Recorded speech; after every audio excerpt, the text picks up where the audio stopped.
우리 옆에 분들과 인사하시겠습니다. 성령 충만하십시오. 강하고 담대하십시오. 오늘은 작은 헌신에서부터 기적이 시작된다. 작은 헌신에서부터 기적이 시작된다라는 제목으로 하나님의 말씀 증거하도록 하겠습니다. 예수님께서 두 가지로 말씀을 하셨습니다. 어느 때는 모이라고 그러셨고 또 어느 때는 가라고 그러셨습니다. 그래서 교회는요, 모일 때가 있고 갈 때가 있습니다. 우리가 먼저 모이는 것이 중요합니다. 모여서 예배드리고 또 모여서 기도합니다. 그리고 모이는 것만 있는 것이 아니라 또 교회는 가는 것이 있습니다. 전도하러 가고 선교하러 갑니다. 그러면 선교 현장에 가서 또 뭘 하는가? 또 예배로, 기도로 이 모임 중심으로 선교를 합니다. 그러니까 이것이 계속해서 선순환이 된다는 것입니다. 그래서 교회라는 것은요, 항상 모였다가 흩어졌다가 이렇게 하는 것들의 선순환이 이루어진다는 것입니다. 여기 칭호가 나오는데 예수님께서요, 모여 있을 때는 뭐라고 부르시는가 하면 제자들이라고 부르십니다. 1절에 보니까 예수께서 12 제자를 불러 모으사, 이렇게 모을 때는 제자라고 부르셨습니다. 그런데 이제 파송을 하고 난 다음에 승리하고 돌아왔습니다. 그랬더니 10절에 보니까 사도들이 돌아와, 이렇게 나옵니다. 여기서 처음으로요, 그들의 칭호가 바뀝니다. 제자라고 부르시다가 이제 사역을 다 끝내고 돌아왔을 때 주님께서 사도라고 부르십니다. 굳이 의미를 둔다고 그러면 보냄을 받고 난 다음에 돌아왔을 때 달라졌다는 겁니다. 그들의 신앙이요, 더 깊어지게 되었다는 겁니다. 그래서 칭호가 바뀌게 되었는데, 이 모였을 때 바뀌는 것이 아니라 나갔다가 돌아올 때 비로소 사도라고 칭함을 받게 되더라는 것입니다. 그렇지만 우리가요, 모이는 걸 무시해서는 또 안 됩니다. 먼저 모여야 보낼 수가 있습니다. 홀리클럽이라고 있었는데요, 우리 감리교 창시자인 존 웨슬리가 거기 있었고요, 또 우리가 조금 전에 불렀던 만입이 내게 있으면, 만입을 가지고 주님을 찬송하겠다고 하는 이 찬송가를 지은 사람 찰스 웨슬리도 홀리클럽에 있었고요, 그리고 또 이 장로교 쪽으로 유명한 조지 휘필드, 미국의 대각성 부흥운동을 일으켰던 사람도 홀리클럽에 있었습니다. 그러니까 이 사람들이요, 당시 부흥을 일으킬 때 다 한 군데 모여 있었던 사람들입니다. 이런 말 들어보셨죠? 산삼은요, 여기저기서 한 뿌리씩 나는 게 아니라 모여서 난다 그럽니다. 사실 저는 산삼을 안 캐봐서 잘 모르는데 도라지인지 산삼인지 구분도 못하는데, 하여튼 한 군데 몰려서 난다고 그러죠. 그래서요, 참된 예배가 있고 기도가 있고 하나님의 능력이 임하는 모임에는요, 인재들이 다 모여 있는 겁니다. 오성과 한음도요, 한마을 출신이고요, 그 다음에 유성룡과 이순신 다 같은 동네 출신이었습니다. 그래서 이렇게 같이 모여 있을 때 영향력이라고 하는 것이요, 엄청나다는 것입니다. 저는 지금 이 자리에 하나님의 능력의 종들이 다 모여 있는 줄로 믿습니다. 믿으시기를 바랍니다. 이게 다 산삼이야, 그죠? 다 이렇게 모여 있는 겁니다. 그래서 시편 87편 5절에 보니까 시온에 대하여 말하기를, 이제 예루살렘에 대해서 모인 사람들이 말을 합니다. 이 사람 저 사람이 거기서 났다고 말하리니, 그러니까 그 자리에 모여있던 사람들 중에요, 모든 인재가 다 쏟아져 나오게 됐다는 겁니다. 이 사람 저 사람이 다 거기서 났다, 이렇게 모일 때 능력이 된다는 것입니다. 그리고 이제 주님께서 이 모인 사람들을 가지고 가라고 말씀을 하십니다. 1절부터 9절까지 내용인데 심플하게 가라, 단순하게 가라. 여기서 심플이라는 말은요, 다 버리라는 뜻이 아니라 핵심 붙들라는 겁니다. 단순하게 간다는 게요, 핵심을 붙들라. 핵심을 붙들면 나머지 것들은 다 버려도 된다, 그런 뜻이라고 생각을 합니다. 여기서 다 버려도 되는데 두 가지 버리면 안 될 것, 놓치면 안 될 것이 있습니다.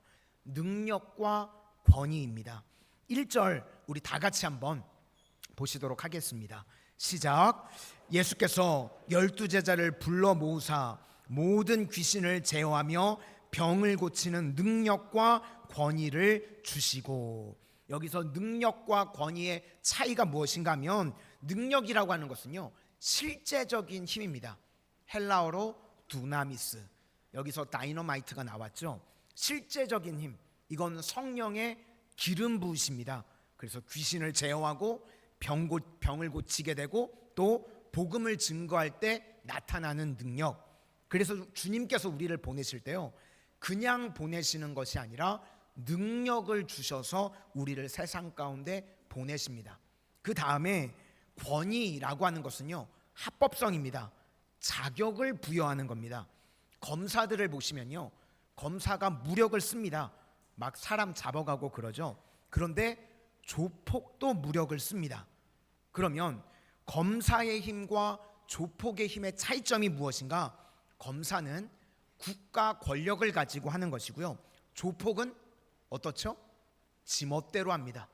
자기 마음대로 막 때리고 막 끌고 가고. 그래서 한 사람은 합법적이고요, 한 사람은 불법적인 것입니다. 그러니까 하나님께서 우리를 다 보내실 때 그냥 가서 마구잡이로 일하라고 하시는 것이 아니라 내가 너를 보낸다 라고 하는 합법성입니다. 그래서 사도라는 뜻이요 보내심을 입었다는 겁니다. 보내심을 입은 자, 주님께서 우리를 인정해 주시고 실증해 주신다는 것입니다. 예를 들어서요 악한 영들도 역사를 해가지고요 능력을 행하기도 합니다. 그래서 능력만 보고요 능력만 있다고 해서 이게 다 되는 게 아닙니다. 반드시 주님이 보낸 사람이어야 된다는 겁니다. 이단들을 보시면요 이단들에게서도 능력이 나타납니다. 능력이 없으면요 뭐 신천지 같은 거 보면 사람들 엄청 많이 끌어모으죠. 능력이 없으면 그렇게 사람을 모을 수가 없습니다.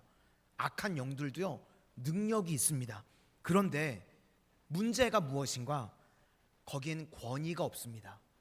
하나님께서요 그들에게 그런 일을 맡기신 적이 없습니다. 다 가짜들이고요 도둑입니다. 그래서 하나님께서 우리에게는 능력을 주시고 권위를 또한 주시는 줄로 믿습니다. 그러니까 능력만 있다고 해서 다 되는 게 아니라 항상 주님께서 우리에게 위임해 주시는 것이 있다는 겁니다. 위임해 주시고 우리를 보내게 된다. 그러면 이제 위임해 주시고 능력을 주니까요 이제는 하나님께서 우리에게 날마다 공급해 주신다는 겁니다. 그래서 심플하게 살라는 것이 무엇인가 하면 하나님의 공급만 의지하면서 살라, 그런 뜻입니다. 우리 3절 다 같이 보시도록 하겠습니다. 시작. 이르시되 여행을 위하여 아무것도 가지지 말라. 지팡이나 배낭이나 양식이나 돈이나 두벌 옷을 가지지 말며. 이게 왜 그런가? 이런 것들을 의지 안 해도 하나님께서 직접 공급해 주신다는 것입니다. 우리나라가 90년대까지만 해도요 한참 거지 전도 여행이라는 게 있었습니다. 들어는 보셨나요? 거지 전도 여행. 이 전도 여행을 할 때요 이 특징이 뭐냐면 돈을 안 가지고 가는 겁니다. 멀리 전도 여행을 떠나는데요 돈을 안 가지고 가요. 저도 청년들 모아가지고 거지 전도 여행도 막 시켜보고 했는데, 근데 청년들 보니까 막 양말 같은데 돈 숨겨가긴 하더라고요. 사람 마음이 그렇잖아요, 그죠?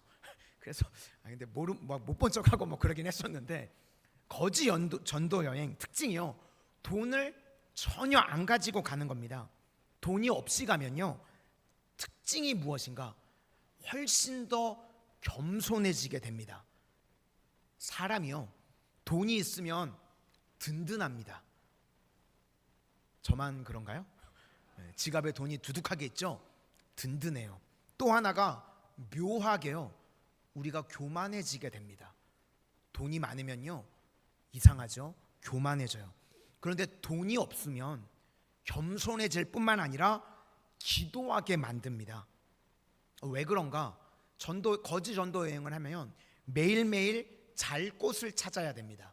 주로 이제 시골에 있는 교회들 찾아가서 잠잘 곳을 청하는데, 저도 합천에서 처음 목회를 할 때 그런 전도 여행 온 사람들을 재워주고 그랬었습니다. 예전에는 인심이 좋아서요, 뭐 잘 재워주기도 하고 먹을 것도 잘 주고 그랬습니다. 그런데 그렇지만 보장된 건 아닙니다. 그죠? 누가 어떻게 알고 이게 막 재워주고 먹여줍니까? 돈이 있으면 마음대로 사 먹으면 되는데요, 이건 누가 줘야지만 되는 겁니다.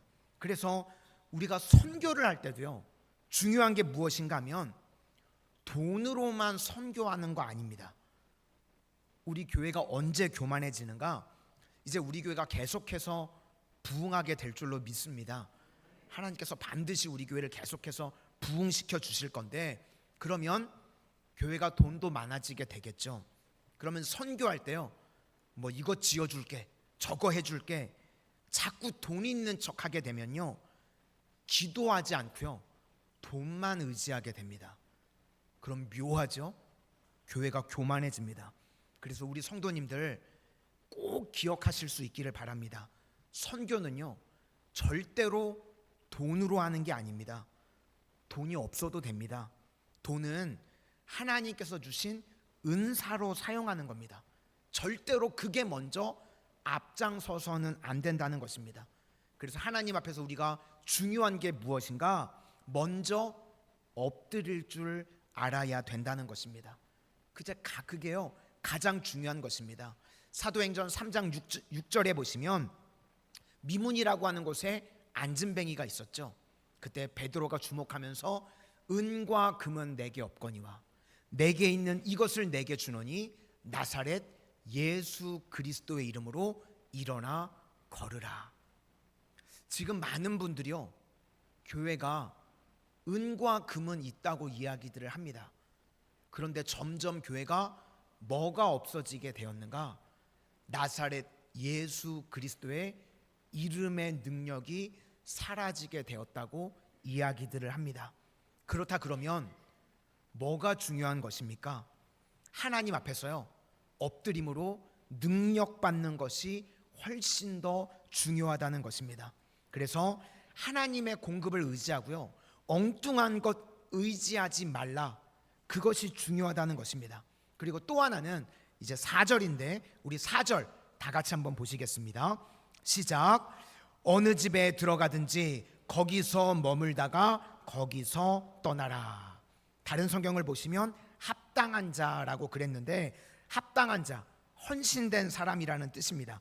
이게 무슨 뜻인가 하면, 어느 집에 이제 들어갔더니 이 집이 좀 불편합니다. 그래도 다른 곳으로 떠나려고 하지 말고 그냥 그 집에 머물라는 겁니다. 하나님께서 가자마자 정해준 집, 그냥 거기에 머물라는 겁니다. 그러니까 내가 내 마음대로 선택하려고 하지 말라라는 겁니다. 교회도 그럴 수 있죠. 나는 이 팀이 좋아요, 나는 저 팀이 좋아요, 뭐 이러지 말라는 거예요. 내 마음대로 선택하려고 하지 말고 하나님께서 정해주신 곳에 가라는 겁니다. 사람에게 너무 예민해지면요, 주의 일을 하는데 그것이 걸림돌이 될 수 있다는 겁니다. 여기 전도자에게 뭐라고 이야기하는가 하면, 어느 집에 들어가든지 첫 번째 집에 들어가면 거기가 편하던 불편하던 선택하지 말고 그냥 그 집에 머물다가 떠나라는 겁니다. 내 뜻대로 선택하지 말라. 또 다른 말로 하면 인맥 동원하지 말라는 겁니다. 교회에서도요, 어떤 특정 사람 따라다니면서 그 사람 의지하게 되면요, 사람 때문에 일이 안 될 때가 있습니다. 그래서 뭐 내가 좋아하는 사람만, 내가 편한 사람만 이거 따라다니면서 하지 말라. 선교자의 자세는요, 사람에 대해서 너무 예민하면 안 된다는 겁니다. 하나님께서요, 내 옆에 있게 하는 사람들이 있죠. 내게 필요하니까 붙여준 사람들인 줄로 믿습니다. 다 이해 납득이 안 돼도요, 하나님의 뜻하신 바가 있으니까요, 내게 붙여준 사람들입니다. 한 목사님의 이야기를 들은 적이 있는데, 이분은 일본 선교에 뜨거운 마음이 있으신 목사님입니다. 그래서 일본의 이 후쿠오카라고 하는 곳에 가가지고 집회를 하시게 되셨는데, 이제 숙소로 그 교회 장로님 가정에서 이제 집회 동안 머물게 되셨던 거예요. 그런데 이 목사님이 그 장로님 가정에 들어갔는데 기분이 이상하더랍니다. 분위기 자체가 좀 살벌하고요. 뭔가 집안이 범상치가 않더래요.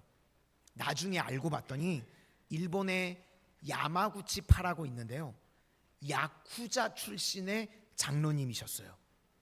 우리 교회는 그런 장로님은 안 계시죠. 야쿠자 출신 장로님은 안 계시죠. 이 야쿠자 멤버가요, 이 야마구치 멤버가 일본에 20만 명이나 된다 그럽니다. 조폭이 20만 명이나 되는 어마어마한데, 뿌리가 교토인데 직계는 90명 정도 되는데 거기에 리더였답니다. 그러니까 이 장로님 대단한 조폭이죠. 그런 장로님이셨어요. 근데 집회 끝나고 이제 가정에서 묵었으니까 가족을 위해서 축복기도 해주겠다고. 근데 부부만 있는 게 아니라 자녀가 둘이 있는데 오빠는 미국에서 지금 사관학교에 있고, 이 딸도 이제 기도를 받는데 이 딸도 범상치가 않대요. 우리 뭐 같으면 마산역 같은 역에 가가지고 혼자서 막 노방전도하고 예수 믿으라 그러고, 여자 혼자서. 보통 딸 아니죠. 근데 전에는 오빠랑 둘이 그렇게 전도를 했는데 오빠가 지금은 미국에 유학 중에 있다고. 그래서 가족을 위해서, 그리고 그 미국 유학 중에 있는 오빠를 위해서 기도를 목사님이 간절히 해주셨답니다. 한참 지나고 보니까요, 그 오빠가 누구인가 하면 다니엘 김이라고 하는 선교사입니다. 철인이라고 하는 책도 썼는데요, 이 젊은이 목회를 열심히 하고 있는 목사님입니다. 그때 그 목사님이요, 그 말씀을 하시는 겁니다. 내가 그 집이 무섭다고 떠났으면 어떡할 뻔했냐고. 그러니까 목사님은 본인이 그 가정을 위해서 기도해 주신 자부심이 있으신 거예요. 자기가 그때 그 가정을 위해서 축복 기도해 줘가지고 다니엘 김 선교사님이 열심히 사역을 할 수 있게 됐다. 그 목사님은 그렇게 믿고 계시는 겁니다. 하나님이 이렇게 은혜 주시고 기름을 부어 주셨다는 겁니다. 그래서 그 목사님이요, 지금도 어디를 가면 그 이야기를 하시는 거예요. 그냥 하나님이 보내주신 곳에 자기는 눌러붙어 있는답니다. 하나님께서 이유가 있어서 나를 보내신 것이다. 그러니까 우리도요, 자꾸 인간의 뜻으로 하나님이 보내신 사명의 자리 옮기려고 그러지 말라는 것입니다. 하나님의 우리를 보내신 뜻이 있는 줄로 믿습니다. 그래서 내 뜻이 작용을 하면요, 오히려 그게 장애가 되고 하나님의 뜻을 그르칠 때가 있다는 겁니다. 나를 여기를 왜 보내셨지? 의미가 있고요, 뜻이 있습니다. 믿으시기를 바랍니다. 그것을 통해서 하나님의 놀라운 일들이 이루어진다는 것입니다. 그 다음에는 이제 거절에 관한 이야기가 나오는데 5절을 다 같이 보시도록 하겠습니다. 시작. 누구든지 너희를 영접하지 아니하거든 그 성에서 떠날 때에 너희 발에서 먼지를 떨어버려 그들에게 증거를 삼으라 하시니. 거절의 영은 거절의 증거를 남기라는 것입니다. 먼지를 털어버리고 나오면 하나님께서 직접 심판하시겠다는 겁니다. 그러니까 쉽게 말해서 토달지 않는 순종이 중요하다는 것입니다. 우리나라의 이 의료 선교사 중에요, 알렌 선교사님이 있습니다. 당시에 서양에서 선교를 올 때는요, 동양, 그러면 선교사님들이 다 어디로만 가려고 했는가 하면 중국에만 가려고 했습니다. 그런데 이 알렌 선교사님이요, 중국 선교의 길이 막혔습니다. 그래서 그 다음으로 가려고 했던 선교지가 일본이었습니다. 그런데 일본 선교의 길도 막혔습니다. 그래서 할 수 없이, 원래는 뜻하지도 않았던 곳인데 한국에 와서 선교를 하러 오게 되었습니다. 그런데 여기서 나는 몇 년만 있다 옮겨야지 그랬으면 아마 아무런 역사가 나타나지 않았을 것입니다.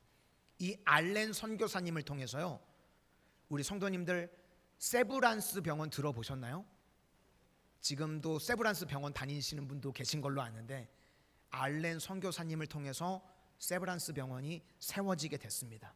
하나님께서요, 그 선교사님을 통해서 우리나라에 엄청난 일들을 이루어 주셨습니다. 그래서 때로는요, 거절도 하나님의 뜻이고요, 막히는 것도 하나님의 뜻일 때가 있습니다. 나는 뭐 어디 가다가 못해서 여기 굴러왔다. 그렇지 않습니다.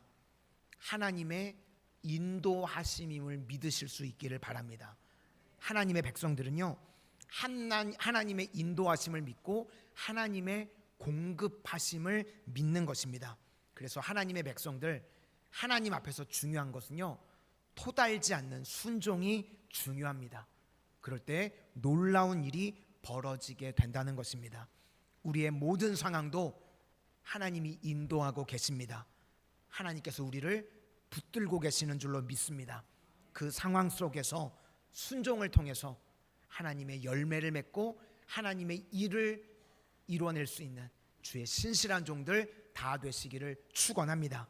이제 그 다음 나오는 이야기는 우리가 잘 아는 오병이어 사건입니다. 오늘 특별히 이 오병이어 사건에서는 헌신에 초점을 맞췄으면 좋겠습니다. 초라해 보이지만 초라한 헌신은 없다. 10절부터 17절까지의 내용입니다. 원래 예수님이요, 이 오병이어의 사건을 행하시려고 하셨던 것이 아니었습니다. 원래는 사역을 마치고요, 쉬시려고 하셨습니다. 주님의 사역들을 보면요, 항상 재충전의 시간을 가지십니다. 일을 다 하시고 난 다음에 말씀의 영양의 공급을 받고 또 기도로 영양의 공급을 받습니다. 오병이어 기적 다음에도 기도하러 가시죠. 이렇게 항상 재충전의 시간을 예수님께서는 가지십니다. 그래서 우리 성도님들도요, 쉬지 않고 일만 하는 게 아니라 반드시 주님 앞에 이렇게 재충전의 시간들을 가지셔야 됩니다. 은혜의 공급이 있어야 됩니다. 그리고 또 하나 중요한 거는요, 주님은 우리에게 공급하시는 분이라는 것입니다. 그게 은혜의 하나님입니다. 은혜라는 것은요, 온갖 좋은 것이 하늘에서부터 우리에게 공급이 된다는 것입니다. 세상이 우리를 공급해 주는 게 아닙니다. 하나님께서 우리에게 공급해 주시는 줄로 믿습니다. 하나님의 공급의 그럼 특징이 무엇인가? 필요를 채우시는 겁니다. 광야에 있었던 이스라엘 백성들 같으면 필요가 무엇인가? 만나가 그들의 필요였습니다. 반면에 고기가 먹고 싶다, 이건 욕심이었습니다. 하나님께서요, 한 번도 우리에게 욕심을 채워주시겠다고 말씀하신 적은 없습니다. 우리의 필요를 채워주십니다. 빌립보서 4장 19절 말씀에 그 풍성한 대로 너희 모든 쓸 것을 채우시리라. 여기서 쓸 것이 필요라는 겁니다. 그러니까 하나님께서는요, 꼭 필요한 것들은 우리에게요 다 채워주십니다. 그래서 하나님을 믿고 의지하면 문제가 없다는 것입니다. 그런데 어느 순간요, 욕심이 생기고 탐욕이 생기면 원망을 하게 됩니다. 그것 때문에 망하게 되는 겁니다. 그래서 우리가 자꾸 원망하고 욕심 부리면서 달라달라고 그러면 주님께서요 또 주기는 주십니다. 이스라엘 백성들도 고기 달라고 그러니까 주님이 주시죠. 열왕기상 사무엘상 8장에도 보면요, 이스라엘 백성들이 이번에는 다른 이방 나라들을 보면서요 왕을 달라고 그럽니다. 우리도 왕 주세요. 달라 그러니까 하나님이 또 왕도 주십니다. 그런데 그 준 왕 때문에 오히려 더 고통을 당합니다. 그래서 우리 성도님들 지금도 기도하실 때요, 기도하면 하나님이 응답해 주십니다. 믿으십니까? 그런데 기도할 때 저는 우리 성도님들이 꼭 마지막에 이렇게 기도하실 수 있기를 바랍니다. 내 뜻대로 마옵시고 아버지 뜻대로 되기를 원합니다. 이게 저는 중요하다고 생각을 합니다. 이거 붙이지 않으면요, 우리 인생 가운데 힘들어질 수 있습니다. 예를 들어서 주로 자매들이요, 이제 결혼을 앞둔 자매들이 어떤 형제를 좋아하는가? 조건 좋은 남자를 좋아합니다. 뭐 돈 많고 잘생기고 명 짧고 이런 게 조건이 좋은 거죠. 최고의 조건인데 조건만을 구하면서 기도하잖아요. 간절히 그 조건만 놓고 기도하면 하나님이요 주시기는 하십니다. 그런데 그걸 들어주시면요, 그놈 때문에 깨지게 되고요, 천부여 의지 없어서 손들고 오게 됩니다. 조건이 먼저가 아니죠. 믿음을 구해야 됩니다. 그러니까 우리 성도님들 잊지 마시기를 바랍니다. 원하는 거 구하시기를 바랍니다. 원하는 거 다 구하실 수 있기를 바랍니다. 그런데 반드시 기도 마지막에요, 내 뜻대로 마옵시고 아버지의 뜻대로 되기를 원합니다. 이게 중요합니다. 왜 이렇게 우리가 기도를 해야 되는가 하면 내 기도의 상당 부분이요, 욕심일 수 있습니다. 필요를 구하는 것이 아닐 수 있습니다. 그럼 욕심은요, 항상 인생 가운데 부작용이 나타나게 되고요, 항상 잘못된 결과를 가져오기 때문에 그렇습니다. 그런데 하나님은 우리의 필요는 반드시 다 채우시는 분입니다. 그래서 우리 인생에요, 가장 좋은 것을 주신다는 것을 믿고 구하실 수 있기를 바랍니다. 오늘 12제자들이요, 나아갈 때 능력도 주시고 권위도 주셨습니다. 그랬더니 이제 사람들이요 많아졌습니다. 근데 예수님이 그 모습을 보시면서 불쌍히 여기셨다는 겁니다. 그래서 이제 오병이어의 이적을 행하시는데 주님은 우리에게 공급해 주시는 분이라는 것입니다. 근데 순서가 보니까요, 주님께서 우리에게 어떻게 공급을 해 주시는가 하면 육의 양식을 먼저 공급하실 때도 있고, 또 때로는 영의 양식을 먼저 공급해 주실 때도 있습니다. 오늘 오병이어의 기적을 보시면 영의 양식을 먼저 공급해 주셨습니다. 11절 우리 다 같이 보시도록 하겠습니다. 시작. 무리가 알고 따라왔거늘 예수께서 그들을 영접하사 하나님 나라의 일을 이야기하시며 병 고칠 자들을 고치시더라. 그러니까 영적으로 먼저 채우시고 날이 저물어 갈 때 배고프니까 또 떡으로도 먹이셨습니다. 그런데 이 순서가요 다를 때도 있습니다. 엘리야 같은 케이스가 그렇습니다. 엘리야는요 열왕기상 19장을 보니까 로뎀나무 아래에서 죽기를 구했습니다. 그랬더니 하나님께서 재우시고 먹이시고, 그랬더니 열왕기상 19장 8절을 보니까 이제 일어나 먹고 마시고 그 음식물의 힘을 의지하여 40주야를 가서 하나님의 산 호렙에 이르니라. 그러니까 하나님께서는요 이게 사람마다 틀린 것 같습니다. 어떤 사람에게는 육적으로 많이 부어줌으로 말미암아 의대를 깨달아서 영적으로 가는 경우가 있고요, 또 어떤 사람에게는요 영적으로 먼저 채워주시고 난 다음에 나중에 육적으로 공급해 주시는 케이스도 있습니다. 우리 성도님들은요 어떤 게 좋으십니까? 사실은 물어볼 것도 없습니다. 우리에게요 하나님이 제일 좋은 방법으로 채워주시는 줄로 믿습니다. 그래서 순서가 어떻게 되었든 간에 우리 하나님은 다 채워주시는 분이라는 것입니다. 그러면 이런 주님의 공급이 은혜인데 하나님의 은혜의 공급이 우리 인생 가운데 어떻게 이루어지게 되는가? 우리는요 결과만을 보고 좋아합니다. 그래서 결과는 남자만 5,000명 넘게 먹고 12바구니를 거두게 되었다. 이게 결과입니다. 결과는 예수님이 하시는 겁니다. 예수님은 신실하신 하나님이시기 때문에 언제나 결과는 좋습니다. 그런데 시작이 뭐였는가? 나로부터입니다. 나로부터. 시작이 어린아이의 보리떡 5개와 물고기 2마리, 오병이어로부터 시작이 되었습니다.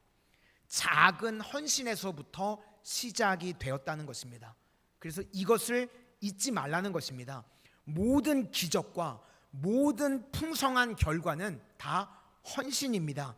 어떤 상황이 있든지 우리의 헌신이 있을 때 이런 능력이 나타나게 된다는 것입니다. 그런데 우리는요 헌신이라고 그러면 그럴듯한 헌신을 되게 하고 싶어 합니다. 제가 초창기에 목회를 처음 시작할 때는요 제일 좋아했던 말 중에 하나가 최고의 하나님께 최고의 것을. 근데 이제 사역을 조금 하면서 보니까요 주님께서 그것만 기뻐하시는 것 같지는 않습니다. 지극히 작은 헌신, 아무것도 아닌 것 같은데요 목회자 같으면 조금 피곤할 때 일어나서 말씀 한 번 더 증거하는 것. 어떨 때는 내가 손해본 것 뻔히 보이는데 그냥 입 다물고 말하지 않는 것. 그런 겁니다. 다 작은 헌신이고 초라해 보입니다. 별것도 아닙니다. 그런데 주님께서는요, 그것으로부터 시작하신다는 것입니다. 그래서 우리 성도님들 하나님 앞에서요, 어떤 작은 헌신이라고 할지라도 그것을 헛된 것으로 여기지 마시기를 바랍니다. 주님께서는 분명히 필요하시니까 우리에게 그런 것들을 주신 것입니다.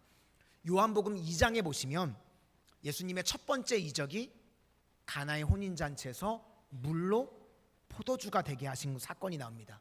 그때 그 이적을 누가 봤죠? 하인들이 봤습니다. 성경에 뭐라고 나오는가 하면 물떠온 하인들은 알더라. 기적의 현장을 보고 하인들이 감격했을 것입니다. 오늘 오병이어의 기적을요, 누가 제일 기뻐했을까요? 많이 먹은 사람? 처음 먹은 사람? 아니겠죠. 저는 어린 아이라고 생각을 합니다. 도시락을 드렸던 어린 아이. 내 작은 도시락이 이렇게 쓰임 받을 수 있구나. 이 아이는요, 아마 그 사건을 평생 잊지 못했을 겁니다. 내 도시락이 사복음서에 다 나오고 대표적인 기적이 되고 5천 명을 먹이시고 12바구니를 거두는 복음 중에 복음이 되었다. 그게 내 작은 헌신으로부터 시작이 되었다. 아마 엄청난 감격이었을 것입니다. 그래서 우리 성도님들도요, 지극히 작은 일에 헌신할 줄 알고 또 충성할 수 있는 하나님의 거룩한 종들이 다 되시기를 바랍니다. 이제 한 가지 예화로 말씀을 마치려고 하는데, 어떤 남자분인데요, 아내를 따라서 교회 와서 예수님을 믿게 된 이야기입니다.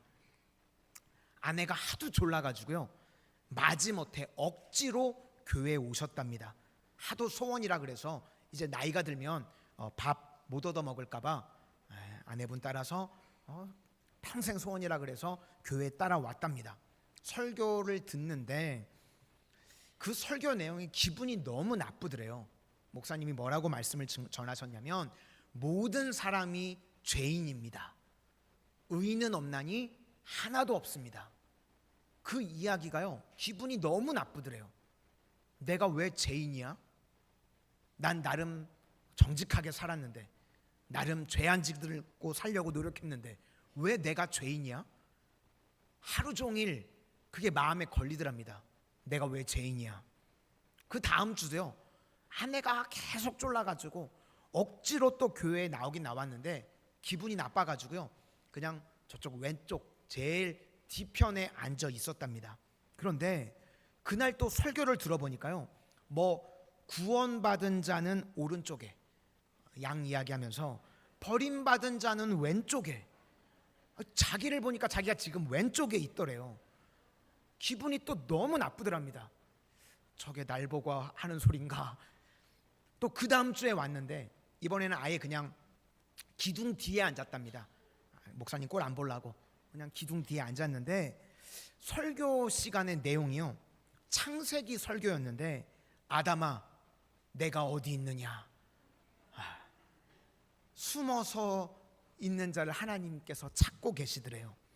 그래서 그분이요, 그 예배 시간을 통해서 하나님 앞에서 내가 도망갈 곳이 없다는 것을 깨달으셨답니다. 먼저는 죄인이라는 것에 자기가 부딪히게 되고요, 오른쪽 왼쪽 구원받은 그 갈라짐 때문에 충격을 받고, 이제는 숨으려고 그랬더니 내가 어디 있느냐 그러면서 숨은 것까지 하나님이 들춰내셔서 하나님이 살아계신 하나님이라고, 그래서 그것에 반응해서 예수님을 믿게 됐다는 이야기를 들어보았습니다. 저는 이게요, 의미가 있다고 생각을 합니다. 저는 이게 믿음이라고 생각을 합니다. 말씀에요, 반응하는 겁니다. 작은 반응, 또 작은 헌신. 하나님께서는요, 그 작은 믿음, 우리의 작은 헌신, 우리의 작은 기도를 통해서 놀라운 일들을 행하시는 줄로 믿습니다. 오늘도 우리 성도님들의 작은 기도, 작은 헌신을 통해서 주가 우리 삶 가운데 일하실 줄로 믿습니다.